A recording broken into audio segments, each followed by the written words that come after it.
April 22, 1945. The shadows of the Rocky Mountains stretched across the dirt road as a column of young German prisoners shuffled forward, their boots scraping against gravel in a rhythm of resignation. These weren't hardened soldiers. They were children, some barely 15 years old, members of the Volkssturm and Hitler Youth captured near Aachen during the final collapse of the Third Reich. Their faces told stories of exhaustion and terror. For weeks, they had marched westward, away from the smoldering ruins of Germany, convinced of one certainty: the Americans would execute them.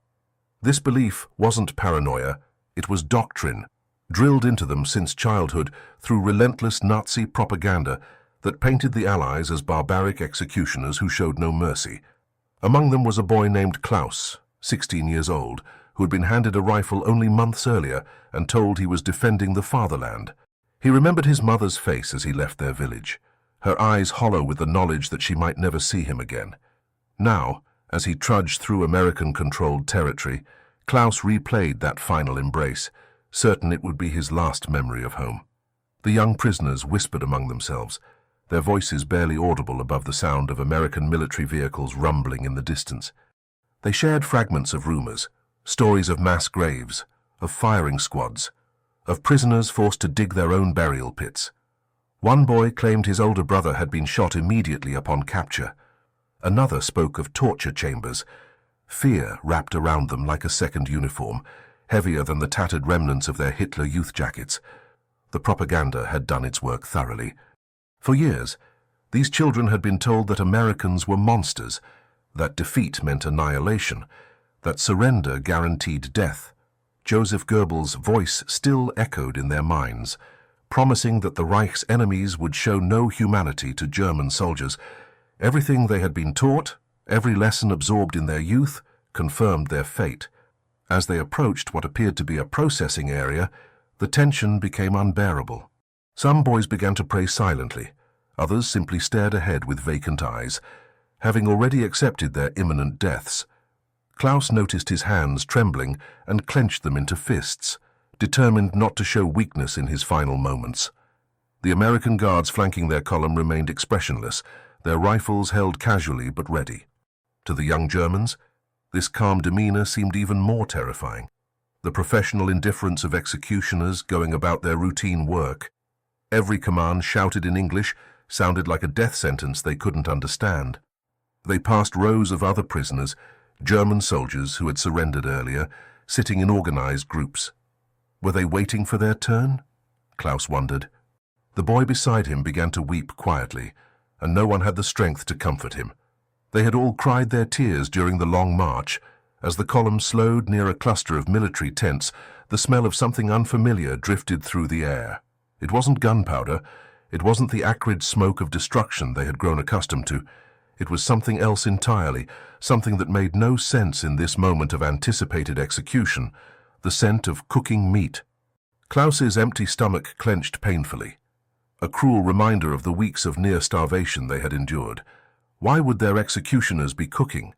The question hung unanswered as they were ordered to halt, standing in formation, awaiting whatever came next.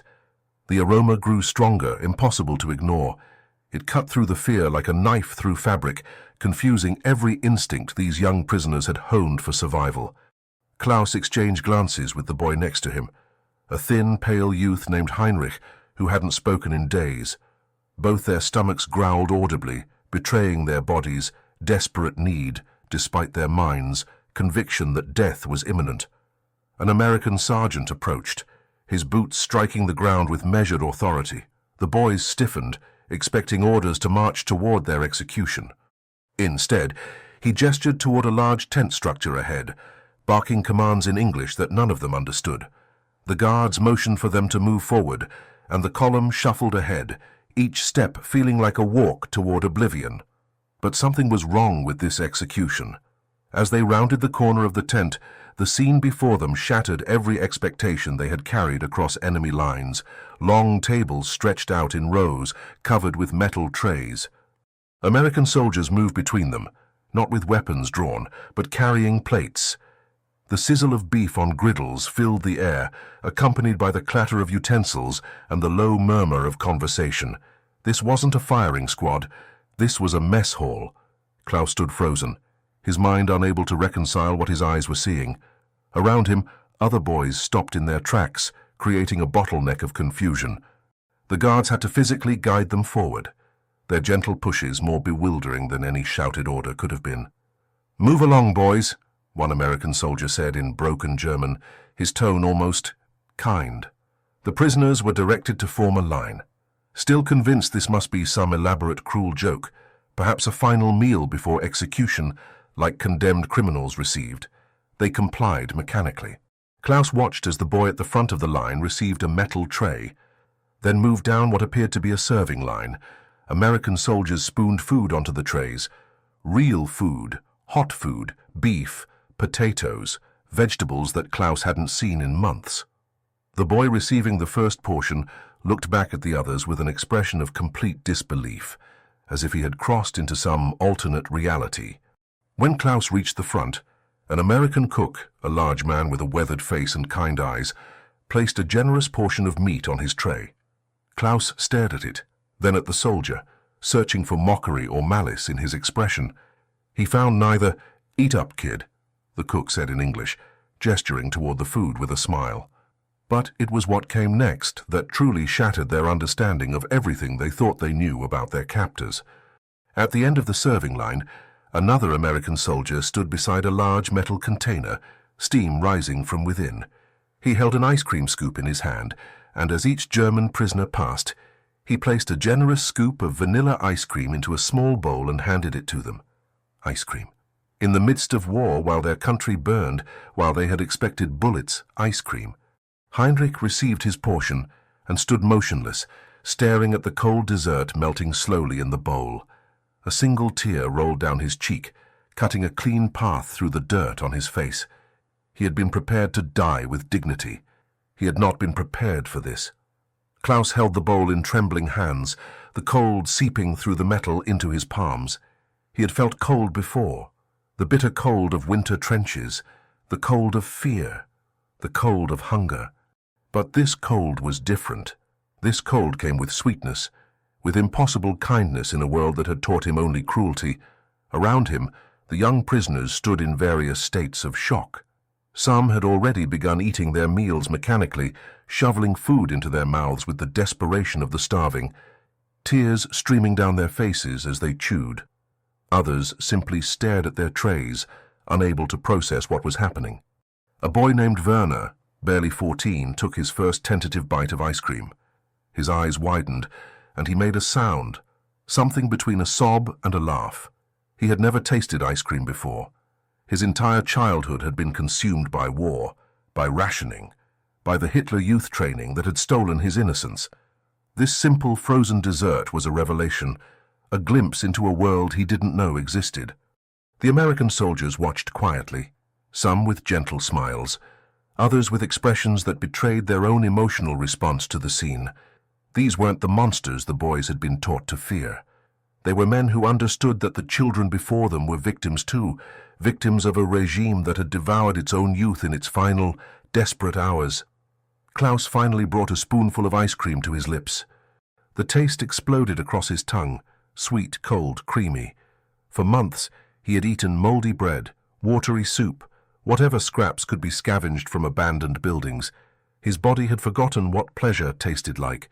The simple act of eating something made purely for enjoyment, not survival, broke something inside him. He thought of his indoctrination, of the countless hours spent in Hitler Youth meetings being told that Americans were savages, that they tortured prisoners, that surrender meant certain death. He thought of the propaganda films showing Allied soldiers as brutal monsters. Every single lesson, every warning, every threat, all of it crumbled in the face of this single scoop of ice cream. An older prisoner, perhaps 17, sat down heavily on a bench, his meal untouched beside him. He held his head in his hands, shoulders shaking with silent sobs. The cognitive dissonance was too much to bear. How could the enemy show them more humanity than their own leaders had? How could those they were taught to kill with hatred treat them with such unexpected dignity? The Geneva Convention required that prisoners of war be fed, but this went beyond legal obligation. The ice cream wasn't necessary for survival. It was an act of pure compassion, a deliberate choice to see these boys not as enemies, but as children who deserved a moment of simple joy. Klaus looked around the tent at his fellow prisoners, all experiencing their own private revelations. Some ate ravenously, making up for months of deprivation. Others ate slowly, savoring each bite as if trying to preserve this moment forever. A few still couldn't bring themselves to eat, paralyzed by confusion and the weight of their shattered worldview. The sound of spoons against bowls created an odd music, the tentative symphony of broken beliefs being carefully reconstructed, one bite at a time. In the days that followed, the prisoner of war camp near the Rocky Mountains became a place of profound psychological upheaval for the young Germans. The initial shock of the ice cream had worn off, replaced by a deeper, more troubling confusion that kept many of them awake at night. Klaus lay on his cot in the barracks, staring at the ceiling. The bed was more comfortable than anything he had slept on in months, certainly better than frozen ground or bombed-out cellars. 3 meals arrived daily, regular as clockwork. There were medical checkups, clean water. And yet, he felt more lost than he had during the chaos of combat. "I don't understand," Heinrich whispered from the adjacent cot. It was the first full sentence he had spoken since their capture. "Why don't they hate us?" The question hung in the darkness, unanswered because none of them had an answer. They had been raised on a diet of racial superiority and enemy dehumanization. The Americans were supposed to be Jewish-controlled puppets, weak and degenerate. The propaganda had been so thorough, so convincing, that confronting its falseness felt like confronting the lies of a parent. During the day, the boys gathered in small groups, speaking in hushed tones about their confusion. Werner, the youngest, struggled the most. His entire conscious life had been spent in Nazi Germany. He had no memory of a world before Hitler, no framework for understanding kindness from those he was taught were subhuman enemies. "My instructor said they would torture us," Werner said one afternoon, his voice small. "He said they would make us suffer for being German, for being pure. He said—" His voice broke. "He said so many things." An older prisoner named Friedrich, who had been a low-level officer in the Volkssturm, sat smoking a cigarette provided by an American guard. The irony wasn't lost on him. The enemy giving him tobacco while his own commanders had sent him to fight without adequate ammunition. "Everything we were told was a lie," Friedrich said bitterly. "Every single thing. They said the Americans were barbarians, and yet they feed us better than our own army did. They said the Jews controlled them and made them evil, but I haven't seen anything evil here. Only in what we did to the Jews." The admission hung heavy in the air. Most of the boys had known on some level about the camps, about the deportations, about what happened to those deemed undesirable by the Reich. They had been taught not to question it, that it was necessary, that those people deserved their fate. But now, experiencing mercy when they expected brutality, the moral architecture of their entire worldview was collapsing. Klaus remembered a Jewish family in his village, the Goldsteins. One day they were there, running their small shop. The next day they were gone, their windows broken, their possessions seized. He had been 12 years old and had asked his Hitler Youth leader where they went. "Where they belong," the leader had said with a cruel smile, "away from decent Germans." Klaus had accepted this answer then. Now, holding a bowl of food given freely by his supposed enemies, he felt sick thinking about the Goldsteins. What had happened to them? Where had they gone? And why had it been so easy for him to stop asking questions? The American guards noticed the change gradually. The young German prisoners, who had arrived rigid with fear and indoctrination, began to soften at the edges. It wasn't a sudden transformation. It was a slow thawing, like ice melting under spring sun. Sergeant James Mitchell, a 32-year-old from Ohio, had volunteered to work with the younger prisoners. He had children of his own back home, and seeing these boys, barely more than children themselves, in enemy uniforms, had struck something deep within him. He understood that they were products of a system that had weaponized their youth. "Most of them can't even believe we're treating them like human beings," Mitchell told a fellow guard one evening. "You should see their faces when we give them seconds at meals. Like we're performing miracles." For Klaus, The transformation began with small observations. He noticed how the American soldiers joked with each other, how they showed photographs of their families, how they seemed to genuinely care whether the prisoners were comfortable. These weren't the soulless automatons of Nazi propaganda. They were men, ordinary men who loved their families, who complained about the weather, who shared cigarettes and talked about baseball. One afternoon, an American medic treated a wound on Werner's arm that had become infected. The young boy flinched at first, expecting pain, expecting cruelty. Instead, the medic worked gently, talking to him in broken German, telling him about his own younger brother back in Nebraska. "You remind me of him," the medic said, carefully bandaging the wound. "Same age, same scared look in your eyes. War's no place for kids." Werner didn't respond, but later that night, Klaus found him crying quietly in his bunk. "He said I reminded him of his brother," Werner whispered. "How can we remind them of their brothers when we were supposed to be their enemies?" The ice cream had been just the beginning, a symbolic crack in the foundation of everything they believed. But it was the sustained daily acts of basic human decency that truly began to rebuild their understanding of the world. Each meal, each kind word, each moment of respect chipped away at the propaganda that had been cemented into their minds. Friedrich, the former Volkssturm officer, started teaching English to some of the younger boys, learning it himself from willing American guards. Language became a bridge, and with each new word learned, the enemy became less foreign, less monstrous, more human. Klaus found himself remembering his father, who had died on the Eastern Front in 1943. His father had never spoken much about the war when he came home on leave, but Klaus remembered one conversation late at night when his father had too much schnapps. "The Russians we fight," his father had said quietly. "They're not so different from us. They love their families. They want to go home. War makes us forget that everyone bleeds the same." His mother had shushed him quickly, terrified someone might overhear such defeatist talk. Klaus had been confused then, unable to reconcile his father's words with what his Hitler Youth leaders taught. Now, in this American camp, eating American food, receiving American kindness, he finally understood what his father had meant. The propaganda had worked by making the enemy abstract, inhuman, monstrous. But you cannot maintain hatred for someone who hands you ice cream, who bandages your wounds, who treats you like their own brother. 3 weeks into their captivity, the transformation was undeniable. The boys who had marched into camp expecting execution now played makeshift games of football with worn-out balls provided by the Americans. Laughter, genuine, unguarded laughter, could be heard echoing across the compound, a sound that seemed impossible just weeks earlier. Klaus had begun keeping a journal, writing on paper given to him by Sergeant Mitchell. He documented everything, not just the daily routines of camp life, but his internal revolution, the dismantling of a lifetime of lies. His entries revealed a young man grappling with profound guilt and awakening. "Today I realized I can no longer remember why I was supposed to hate these people," he wrote on May 15, 1945. "The ice cream they gave us that first day, I will never forget it. Not because it tasted good, though it did, but because it was the moment I understood that everything I had been taught was poison." Heinrich, who had barely spoken before, now participated in daily conversations with the guards. He learned that one of them, Private Johnson, had a son his age.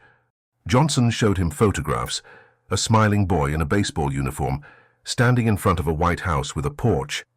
"This is what we're fighting for," Johnson said simply, "so he can grow up without learning to hate people he's never met." The words cut deep.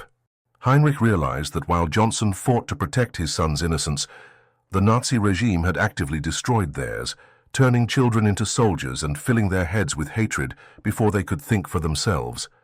Werner's nightmares gradually decreased. The medic who had treated his wound, Doc Harris, checked on him regularly, always bringing extra portions of food. Werner had gained 12 pounds since arriving at the camp, and the hollow look in his eyes had begun to fade, replaced by something that almost resembled hope. "My mother," Werner told Klaus one evening, "she tried to keep me out of the Hitler Youth. She said I was too young. But they came to our house and said it was mandatory, that refusing meant our family was disloyal. She cried when they took me." Klaus understood. His own mother had similar fears, though she never voiced them aloud. To question the regime was to invite destruction upon your entire family. These women had watched helplessly as their sons were indoctrinated, militarized, and sent to die for a cause that devoured its own children. Friedrich organized discussions among the older prisoners, attempting to process their collective trauma and awakening. They talked about the war crimes they had heard about, the atrocities committed in Germany's name, the millions murdered in camps they pretended not to know existed. "We cannot say we didn't know," Friedrich said during one particularly difficult conversation. "We chose not to know. We chose to believe the lies because believing them was easier than facing the truth. And now, the people we were taught to see as monsters show us more humanity than our own leaders ever did." The psychological impact of this realization was profound. Many of the boys experienced what would later be understood as cognitive dissonance, the mental anguish of holding two contradictory beliefs simultaneously.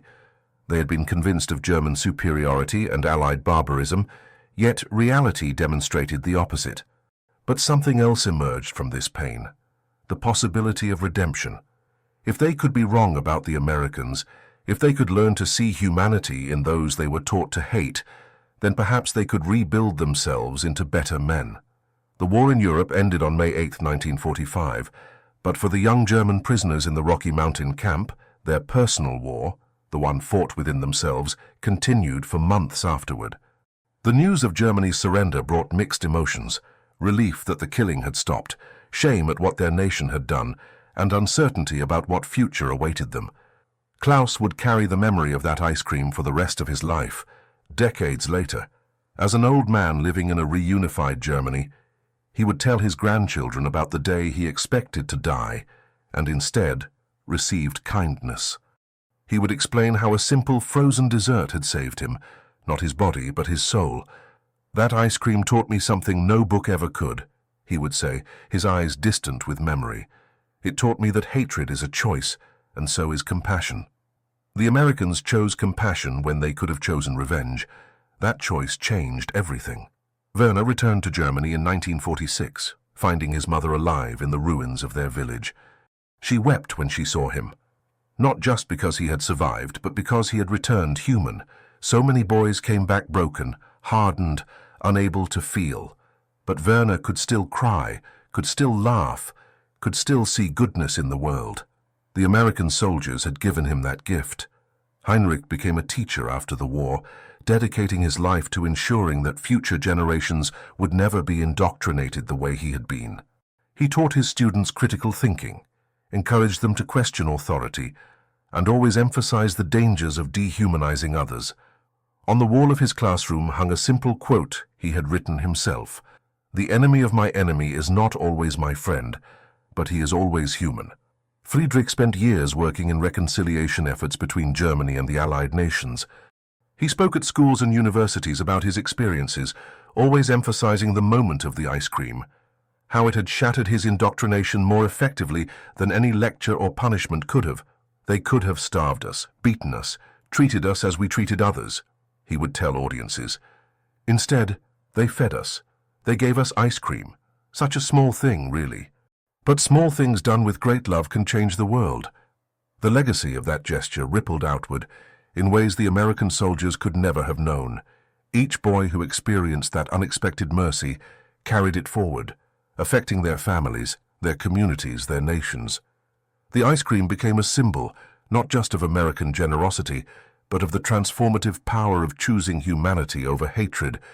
Sergeant Mitchell returned home to Ohio, never knowing the full impact of his decision to treat those young prisoners with dignity. He had simply done what seemed right, what seemed decent, but his choice, and the choices of countless other American soldiers like him, helped break a cycle of hatred that might otherwise have continued for generations.